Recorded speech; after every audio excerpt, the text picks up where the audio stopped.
ఉత్థాన ప్రభు యేసుక్రీస్తు నామములో మీ అందరికీ శుభములు. పునరుత్థాన మహోత్సవము. దేవుడు ఆయనను ముడి లేపిన తరువాత మేము ఆయనతో అన్నపానములు పుచ్చుకొంటిమి. మొదటి పట్టణము అపోస్తుల కార్యములు 10వ అధ్యాయము 34వ వచనము మరియు 37వ వచనము నుండి 43వ వచనం వరకు.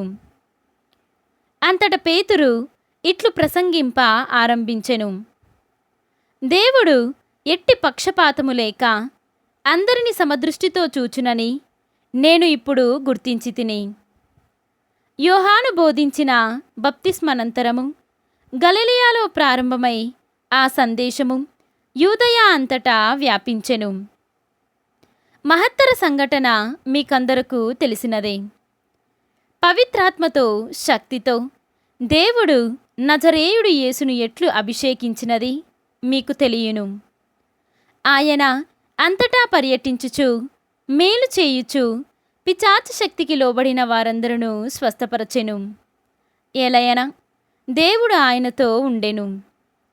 యూదుల దేశములో యెరూషలేములో ఆయన చేసిన వానికి అన్నింటికిని మేము సాక్షులము.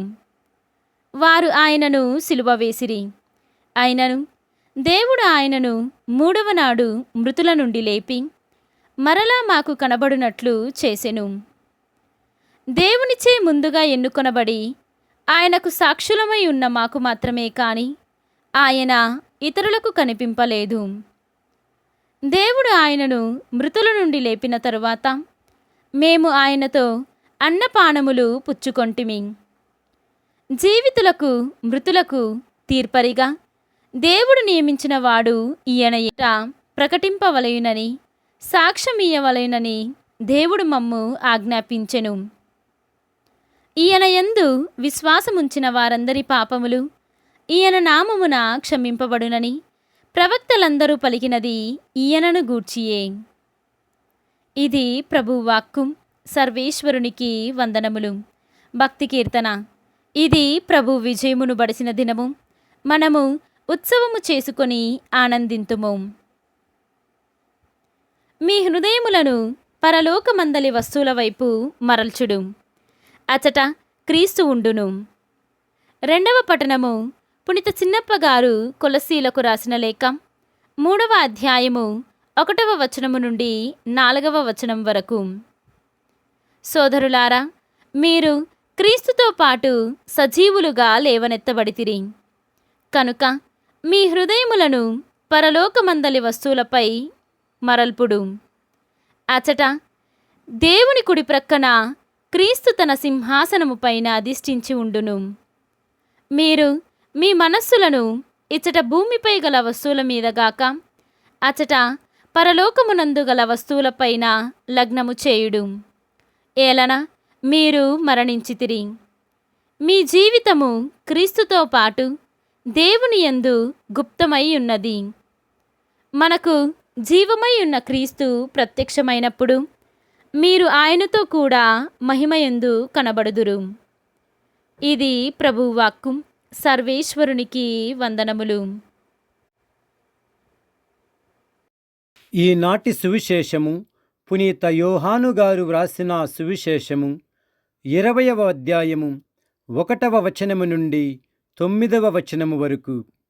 ఆదివారము తెలతెలవారక ముందే మగ్దలా మరియమ్మ సమాధి యొద్దకు వెళ్ళి సమాధి మీద రాయి తీసివేయబడి ఉండుటను చూచెను. అంతట ఆమె సిమోను పేతురు వద్దకు, యేసు ప్రేమించిన మరి ఒక శిష్యుని యొద్దకు పరిగెత్తుకొని పోయి, వారు ప్రభువును సమాధి నుండి ఎత్తుకొని పోయిరి, ఆయనను ఎక్కడ ఉంచిరో మేము ఎరుగము అని చెప్పెను. అప్పుడు పేతురు ఆ శిష్యుడు సమాధి వైపునకు సాగిపోయిరి.